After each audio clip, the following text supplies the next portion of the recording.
But we will hear, as I read these words as part of our meditation, the view of a great Sufi master, poet, Jalaluddin Rumi, about how death is viewed from the standpoint of Yoga Vedanta. Listen to these words of Rumi. On the day I die, when I'm being carried toward the grave, don't weep. Don't say, he's gone, he's gone. Death has nothing to do with going away. The sun sets and the moon sets, but they're not gone. The human seed goes down in the ground like a bucket in the well where Joseph is. It grows, that seed, and comes up full of some unimagined beauty. Your mouth closes here and immediately opens with a shout of joy there. A Vedantist view of death. So, on this special day when there are so many in prayer and meditation, in temples, synagogues, in churches, in mosques, but millions of Jews are in prayer. This is the end of Yom Kippur, but you can feel the depth and the power of that prayer. We're all connected through radio waves, Sri Brahmananda would say. The grief of anyone is our grief. The joy of anyone is our joy. But we must be aware of this connectiveness through meditation. So relax. Let everything go from the past, all memory. Drop all worry about the future. Both are unreal. And just be here, now, with these special feelings and special pulsations of divine energy and awareness. Feel it.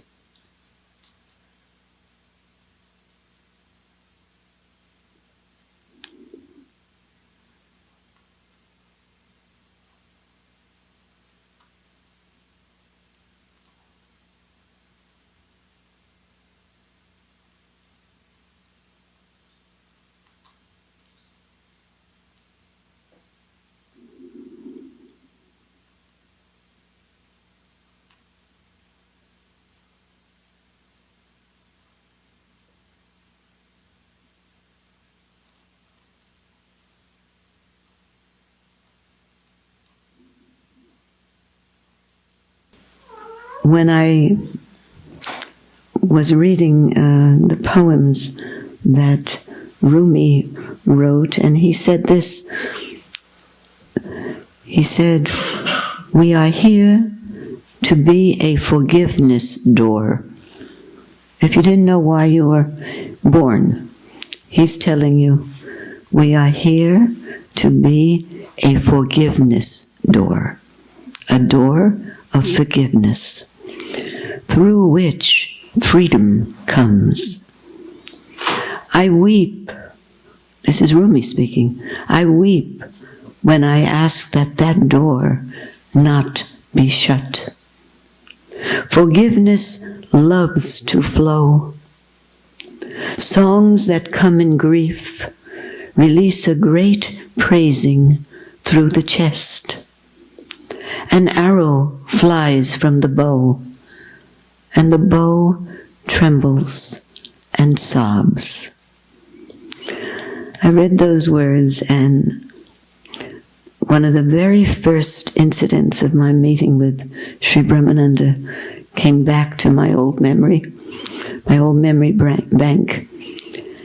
And it was at the first meeting when I had a reaction of shaking.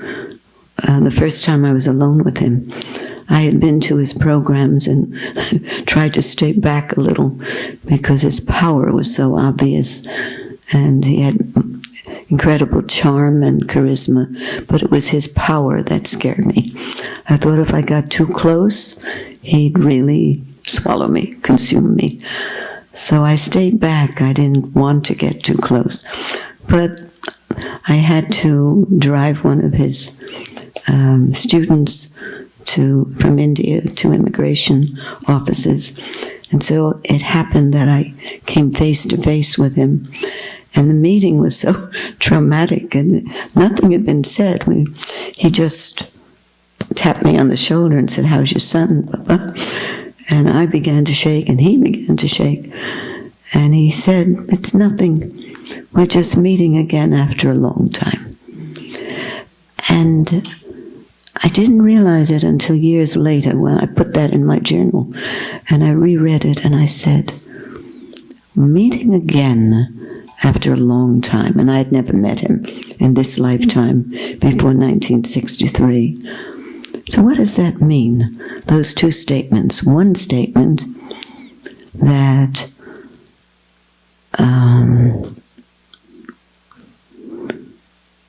we're meeting again after a long time, and the other statement that anyone who comes here after he left his body shouldn't consider himself or herself new, because you are his old students.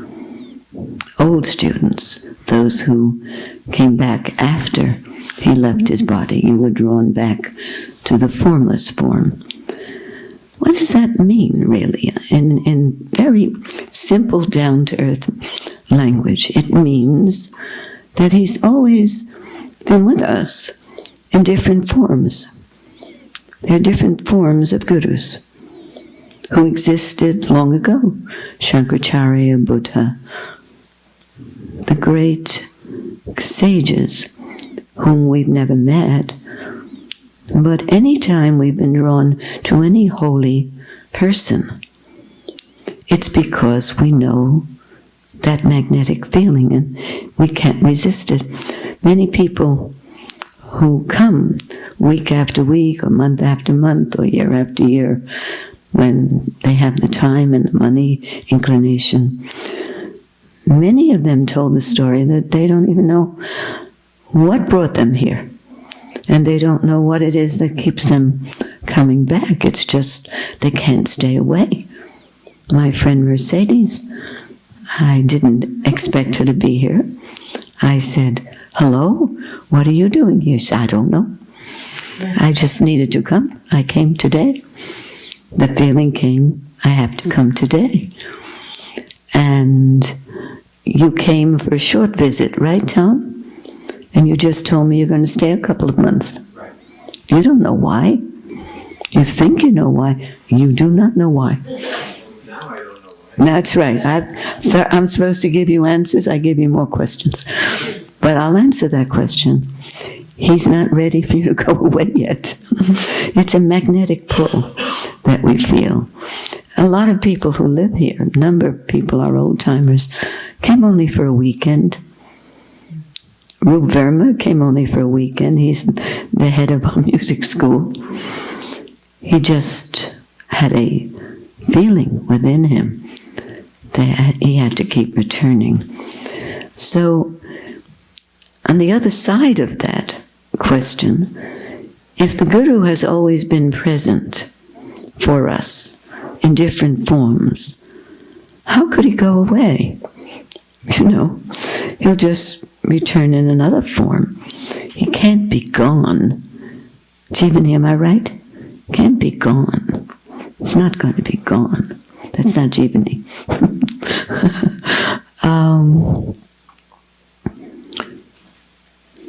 As Rumi said, the sun seems to be gone when it sets, right? The moon seems to be gone when it wanes. Are they gone? No, they're just covered by the earth, right? Well, in the same way, when we feel our happiness is gone, or our guru is gone, it's just that we don't recognize. As he said, don't say on my way to the grave, he's gone, he's gone. He said, that's silly. Where am I going? Ramana Maharshi, the great sage, said, don't cry for me. Where am I going? I'm staying in the same place I've always been, except you won't be able to see me easily, because he left his body. So I found when I began to hear and read through the emails how many people are going through a difficult time this month of September, either because it reminds them of 9/11, it reminds them, some of them, of Sri Brahmananda's Mahasamadhi, or Yom Kippur reminds Jewish people of people who have passed on, and they go to the graves to meet again with their loved ones. Only Vedantists know they're only meeting with the bones, the remains. And if the spirit is with them, the spirit also prays over their remains. Has a feeling of some connection to their remains. But it's their connection to our love, to our attachment, that keeps them with us. We keep the Guru alive in our hearts. As Rumi said, in my chest. I don't say this nearly as well as Rumi says it. Please listen to these short statements of Rumi. Rumi's books have sold more books than any other poet in the world at any time in the world. More than Shakespeare, more than any other poet. Rumi, Jalaluddin Rumi, has broken all marketing rules. People just can't get enough of him, and you can hear why. I love this one. Childhood, youth, and maturity. Childhood, youth, and maturity. And now, old age. Every guest agrees to stay 3 days, no more. Master, you told me to remind you. It's time to go. That's funny, by the way. You should listen again. He mentions childhood, 1, youth, 2, and maturity, 3, and now old age, the 4th day. And he says, look, every guest agrees to stay only 3 days, no more. Master, you told me to remind you. It's time to go. Doesn't want to be around for the old age part. But how interesting. Rumi broke his life into childhood, youth, and maturity. That's all he felt he needed. And once he matured, it was time to go. He doesn't want to stick around for old age. They have a completely different viewpoint. Once they mature, once their wisdom matures, there's nothing more to learn from life, so it's okay if they go and take a new banana peel, I call it. The old banana peel is all brown spots. You know, in old age you get brown spots on your banana peel. I got lots of them, so does Thermidor. That's a sign that the fourth day is upon you. So give you permission at least that it's okay. You're not worried about it. If you should go gently into the night. That's one. Here's another one. This is all Rumi. The angel of death arrives, and I spring joyfully up. No one knows what comes over me when I and that messenger speak. The angel of death arrives, and I spring joyfully up. No one knows what comes over me when I and that messenger speak. I mean, when they make that connection, and it's suddenly known and suddenly understood what death is. What death is. We do not know. We know it when it's that meeting and the mind is not present. The mind's not present. Death won't come if the mind is present. And this last one, again, about feeling the Guru here in the heart center. When you come back inside my chest, no matter how far I've wandered off, I look around and see the way at the end of my life with just one breath left. If you come then, I'll sit up and sing. These words may seem very mysterious to you, but we've had people pass away at this ashram. And because they were meditators, and because they are so deeply connected to the Guru through radio waves, that there was such a radiant light around their faces. We looked drab when we came to see them because they were already gone. They had already left their body, even though their body was still hanging on. But there was no sign of illness on their faces, no sign of fear, no sign of sadness. Something else was going on.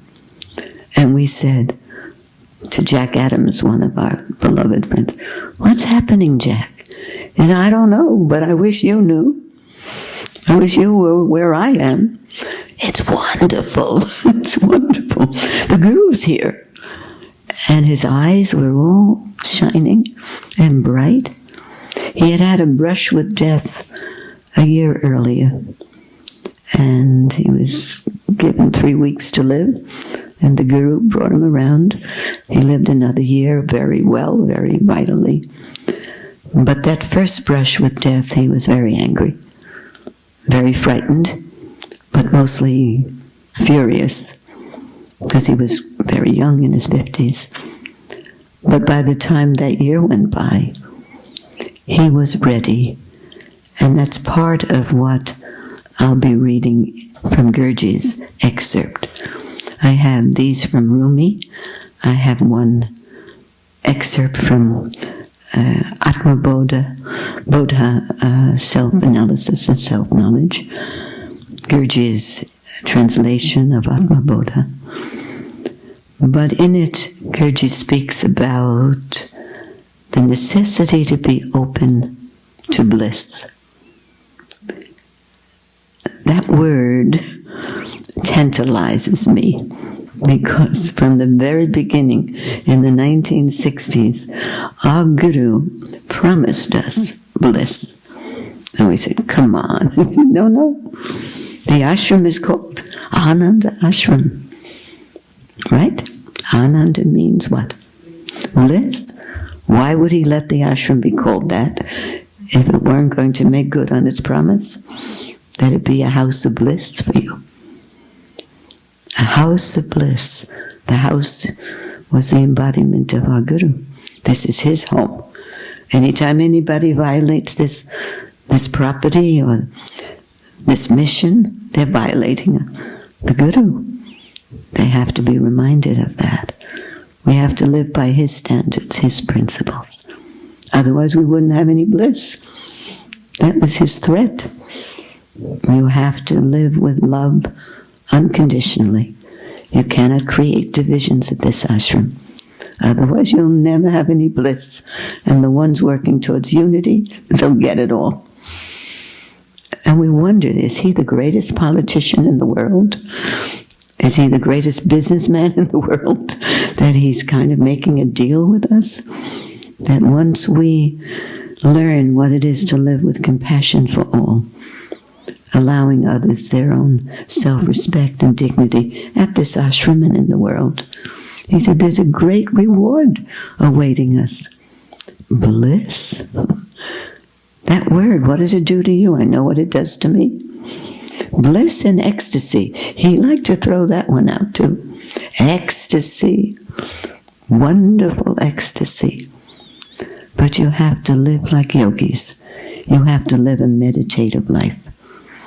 No matter what people do to you, he says you show 52 teeth at them. We said, Gurju, no one has 52 teeth. He said, it gives the illusion. If you smile with a big smile, 52 teeth. No matter what people say about you, no matter what they do, forget about it and be nice to them, because they need love. If they're so full of hate, they also hate themselves. These are all Gurji's statements.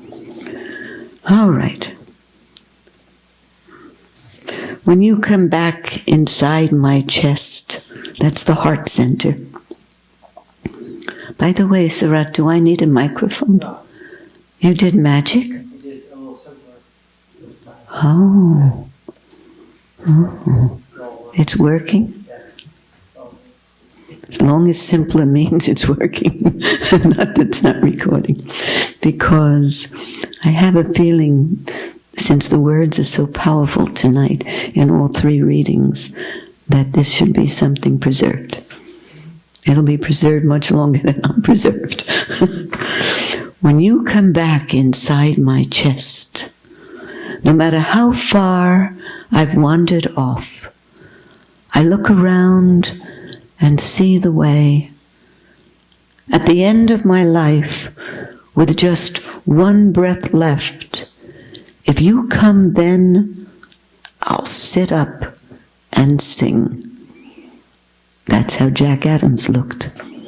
The Guru came, and he looked like any minute if we didn't hold him down, because he died within days. His body dropped.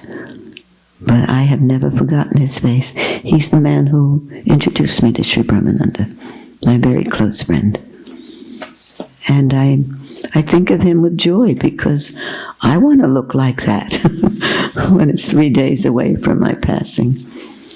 What did he know? I know Gurji regarded him as the jewel of the ashram, because he was so sweet, so giving, so generous, so kind. Good, very good soul.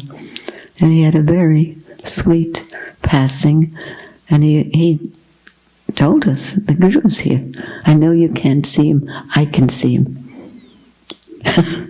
So many stories about Jack. He was a magician too. All right. This is Gurji's statement, which kind of jumped out at me when I was looking for an excerpt in Atmabodha. He's reminding us of something that we have to remember, because we never know. We never know when it's going to be our last day, our last hour, our last minute. That recent storm in Staten Island and Queens a few days ago, it wasn't a storm, it was a tornado. Did you know that? A tornado hit in Staten Island and Queens, in parts of the Bronx, I think. Brooklyn, Bronx always seem the same to me. They're unknown territory. I have to visit there one day. Brooklyn, the Bronx, even though I was born there. Someone's calling from the Bronx, reminding me I was born there.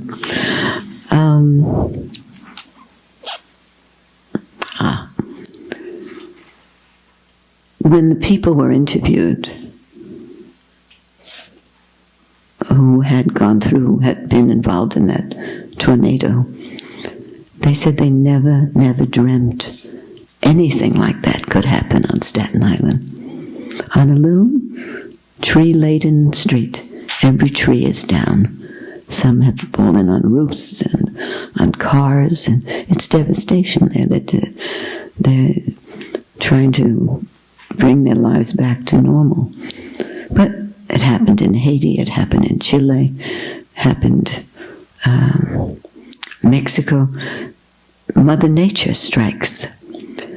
There was a couple, one woman, maybe two, were killed in Queens. Did you hear that they were in a car and they had just changed seats? Just changed seats. I don't know why, but the husband is alive, she's not. Wife was killed. A tree fell on the car just after they changed seats. Karma. So we shouldn't think in terms of only old people or ill people should be alert to these words. Gurdjieff never wrote for old people or young people. He wrote for people to be ready at any time. Not only for death, to strike the body, but for bliss, to strike you unexpectedly.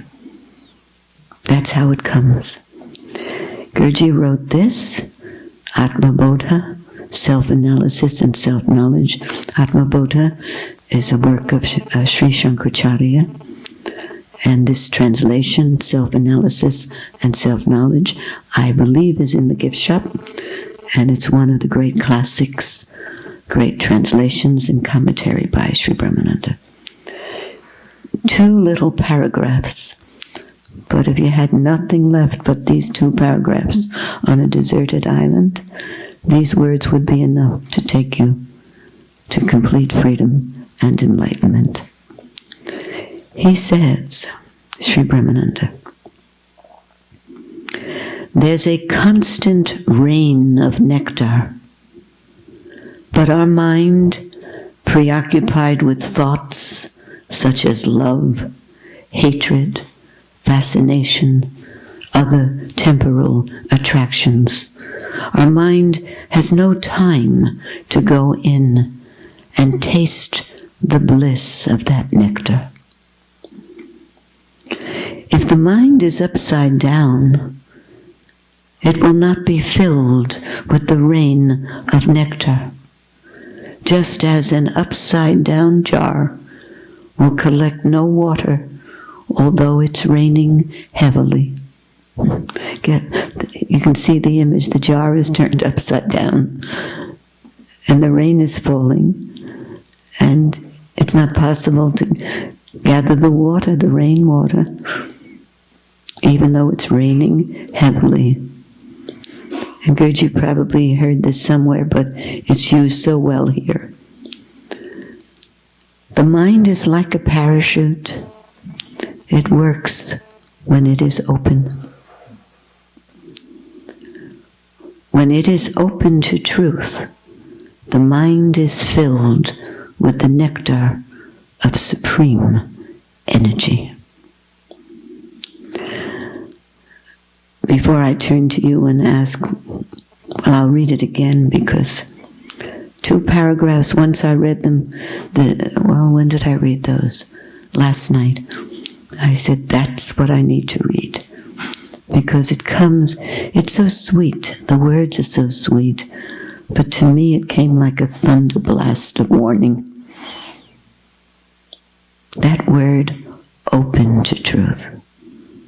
Open to truth. A name once came to one of our residents who no longer lives here. She lives in Texas, Austin, Texas.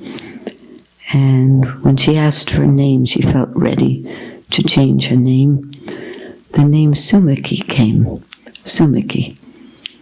I don't even remember her other. Christine Lanuza, that was her name. And when that name came, I didn't know what it meant. Never heard that name before. It sounded Hawaiian to me, Sumiki. But when I looked it up, it meant a face lit up with divine wisdom, with inner wisdom or divine wisdom. And anyone who knows Sumiki sees most of the time she has this radiant smile on her face. She's a kirtan master also. And when she sings, she smiles. And when she smiles, she sings. And it's infectious. But this is why I'm telling you the story. She recently placed a new photograph of herself on Facebook. And it's done by a very well-known photographer. And when you look at it, her name is Sumiki Devi. You can look it up if you're on Facebook. You look at it, and it just reflects the best in everybody. She's a beautiful girl anyway, but there's so much light and grace in her face. So I commented. I very rarely comment on those because I don't want to. But I commented. I said, "Oh, Sumiki, full of inner divine wisdom." I think I referred to the photograph in the commentary. What does she write back? Because she's very cute and she's very honest with herself. "Oh, Joan, it's a name I have to strive to live up to the rest of my life. It's not easy to be full of divine wisdom." But even that statement is a statement of wisdom, isn't it? To realize that that's a name she has to aspire to. And it's a high order to move in the world as a vessel of divine wisdom. So here it is again. And these are words from an enlightened guru, telling us, warning us, awakening us. There's a constant rain of nectar, but the mind, preoccupied with thoughts such as love, hatred, fascination, and other temporal attractions, that mind has no time to go in and taste its own bliss.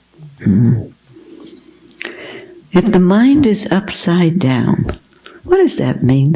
What does it mean to have an upside down mind? Only Gurjis, only people like Osho and Krishnamurti and Sri Nisargadatta and Gurji can say, when your mind is upside down, Diana, you won't gather any. What does it mean? Have you ever had a mind that was upside down? I have. Come on, some of our old Vedantists. What does it mean? Where's Naradari? Where's Narada? Naradari, you're an artist. How would you paint an upside down mind? She's a great artist, by the way.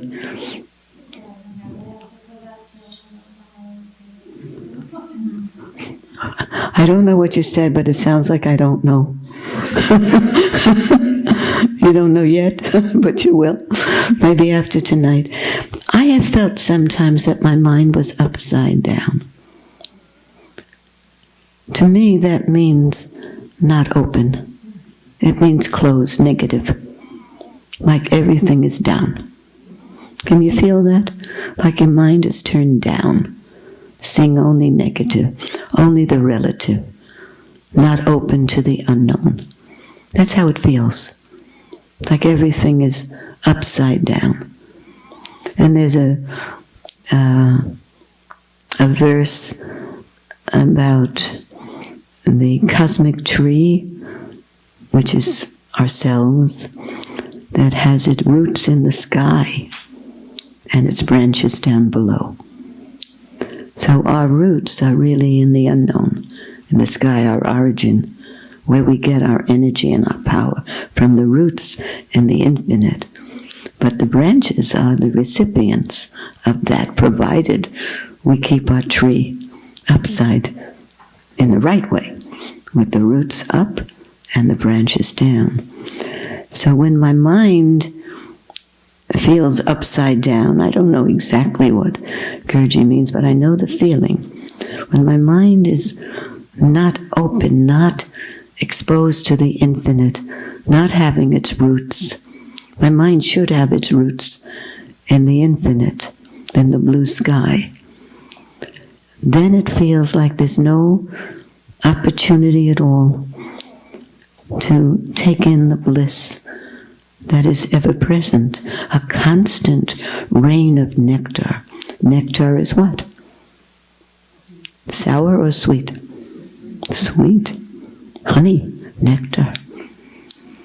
There's a constant rain of nectar, but the mind preoccupied with thoughts has no time to go in and taste its bliss. If the mind is upside down, it will not be filled with the rain of nectar. Just as an upside down jar will collect no water, although it is raining heavily. The mind is like a parachute, Gurji says. It works only when it's open.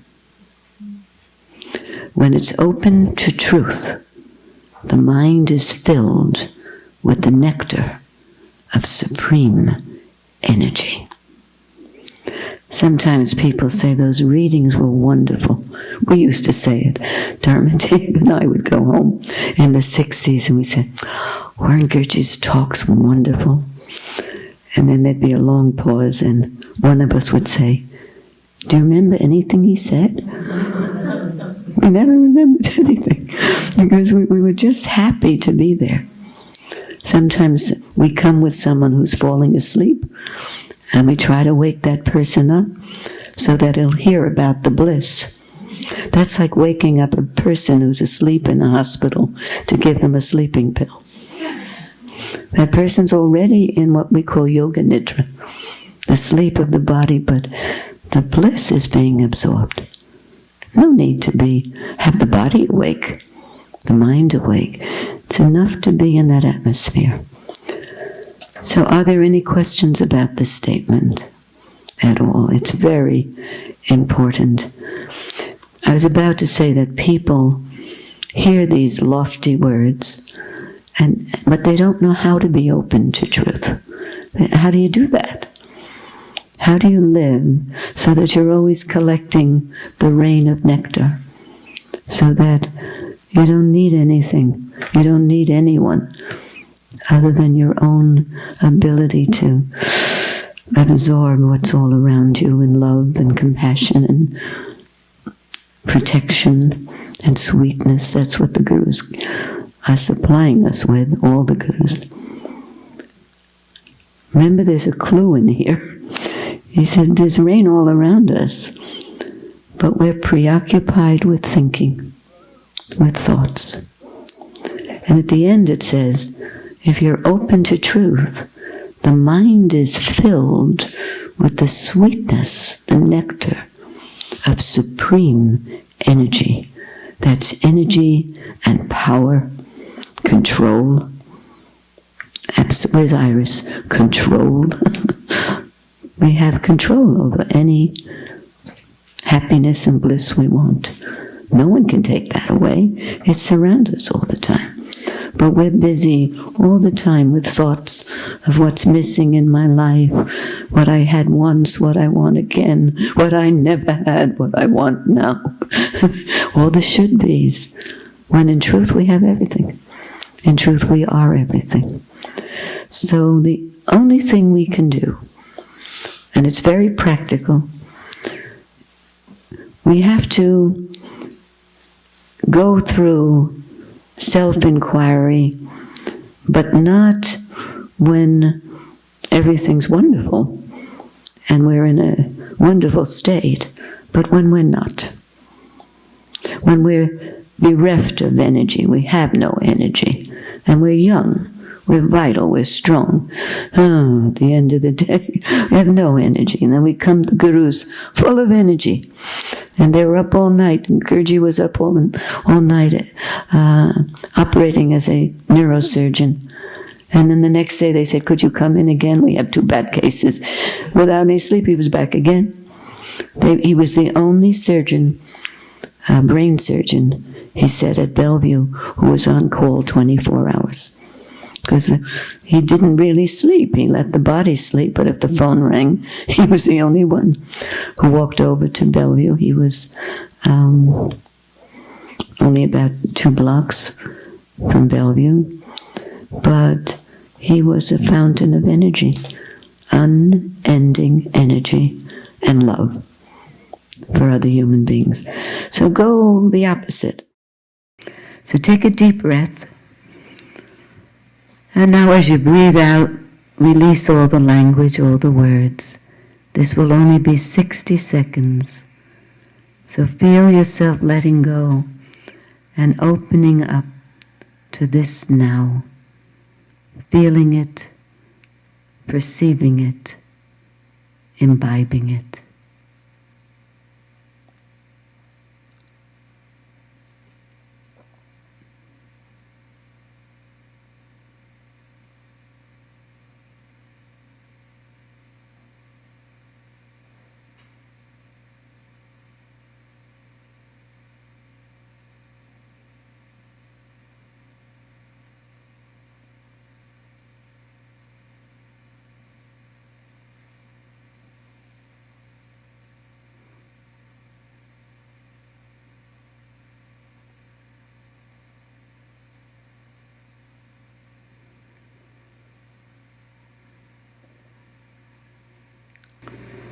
Sometimes it only takes 1 minute to reconnect with your real life, your real home.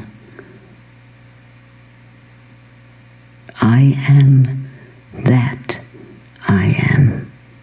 That is our home. Krishna Devi, would you lead us in our traditional prayer?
Thank you, Krishna Devi. And if some of you are feeling very high, that you may need a designated driver, take 2 cookies. Chocolate chip is a great way to come back to earth.